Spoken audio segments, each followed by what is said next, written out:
അതൊരു ബന്ധനമാണ്. നിങ്ങൾക്ക് വിടുതൽ നിശ്ചയമായിട്ടുണ്ട്. ഇന്ന് രാത്രികാലം എല്ലാവരും ഒരുമിച്ച് പ്രാർത്ഥിച്ചാട്ടെ.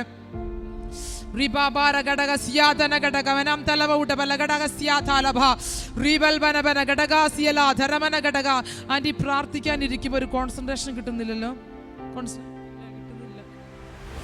പ്രാർത്ഥിക്കാൻ ഇരുന്നിട്ട് പ്രാർത്ഥിക്കാൻ പോലും കഴിയാതെ എഴുന്നേറ്റ് പോയിട്ടുള്ള അനുഭവങ്ങൾ ജീവിതത്തിന്റെ അകത്തില്ലേ?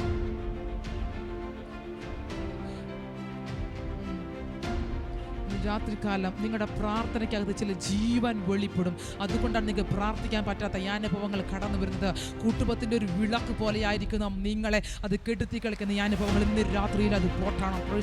ഇന്ന് രാത്രി മുതൽ പ്രാർത്ഥിക്കാനിരിക്കുമ്പോൾ ആ ഉള്ള ബുദ്ധിമുട്ടുകൾ മാറും. സ്വർഗത്തിലെ ദൈവം നിങ്ങളോട് ബന്ധപ്പെട്ട് ചില വഴികളെ തുറക്കുകയാണ്. പ്രാർത്ഥിച്ച് നേടേണ്ടത് അത് പ്രാർത്ഥിച്ചേ നേടാൻ പറ്റത്തുള്ളൂ. ഇന്ന് രാത്രികാലം പ്രാർത്ഥനയിലൂടെ ചിലത് പ്രാപിക്കാൻ പോവുകയാണ്.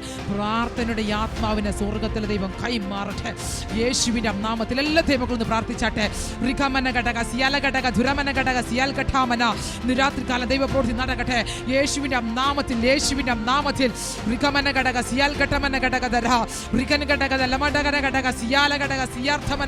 വചനം വായിക്കാൻ പോലും പറ്റാത്ത ചില അനുഭവങ്ങൾ ഇന്ന് രാത്രികാലം പൊളിയട്ടെ. വചനം വായിക്കാൻ പറ്റുന്നില്ല, പ്രാർത്ഥിക്കാൻ പറ്റുന്നില്ല, തലവേദന, കണ്ണുകളോട് ബന്ധപ്പെട്ട് ചില ബുദ്ധിമുട്ടുകൾ ഫീൽ ചെയ്ത് അത് നിർത്തുന്ന ചില അനുഭവങ്ങൾ. അങ്ങനെ ഒരു അനുഭവം നിങ്ങൾക്കുണ്ടാവും.